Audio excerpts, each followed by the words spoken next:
जीवन हमें एक मौका देता है, इसलिए जब भी सही कॉलेज चुनने का समय आए तो सिर्फ मंगलायतन यूनिवर्सिटी आपके बेहतरीन भविष्य और सर्वांगीण विकास के लिए।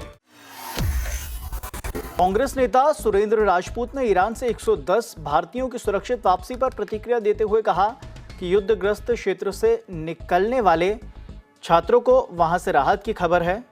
उन्होंने भारत सरकार की कार्रवाई की सराहना भी की, लेकिन ये भी कहा कि यदि कांग्रेस सत्ता में होती तो और बेहतर विकल्पों के साथ छात्रों की वापसी संभव होती। निश्चित तौर पर युद्धग्रस्त क्षेत्र से सुरक्षित वापस आना एक अच्छी बात होती है, विशेष रूप से उन बच्चों के माँ बापों के लिए, बच्चों के लिए जो एक ट्रॉमा में जी रहे हैं जहाँ पर युद्ध हो रहा है। और ईरान में जो भारत की एम्बेसी है उसने एक त्वरित कार्रवाई भी की और आर्मेनिया भेजने का काम किया। अगर आज कांग्रेस की सरकार होती तो वो नागरिक अन्य रास्तों से भी आ सकते थे, लेकिन भारतीय जनता पार्टी की सरकार है और भारतीय जनता पार्टी ने दुनिया में अपने दोस्त खो दिए हैं, जिसकी वजह से हमारे पास सीमित रास्ते रह गए।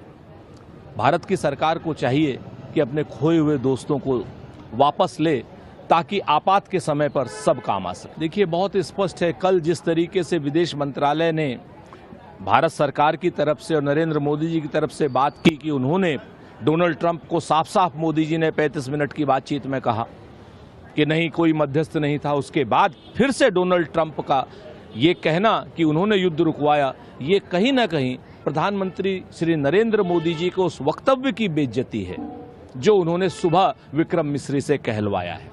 अब प्रधानमंत्री नरेंद्र मोदी जी के ऊपर जिम्मेवारी आ गई है कि डोनाल्ड ट्रंप की बातों का स्पष्टता से स्वयं जवाब दे। 15वीं बार डोनाल्ड ट्रंप ने इस बात को बोला है, 15वीं बार उन्होंने बोला है कि व्यापार उन्होंने करवा दिया है। तो क्या व्यापार गौतम अडानी का है या व्यापार देश का है, या व्यापार है या नहीं है? और उन्होंने युद्ध रुकवाया है, वो लगातार क्लेम कर रहे हैं। और नरेंद्र मोदी जी के लग रहा है इस वक्तव्य को लेकर के वो चुप हैं, उनके मुंह में दही जमी हुई है क्या? ये पूछना चाहिए। या देश जरूर जानना चाहता है कि नरेंद्र मोदी जी आखिर डोनाल्ड ट्रंप के सामने स्पष्ट रूप से क्यों नहीं बोल रहे हैं, जबकि डोनाल्ड ट्रंप 15 बार सार्वजनिक रूप से बयान दे चुका है।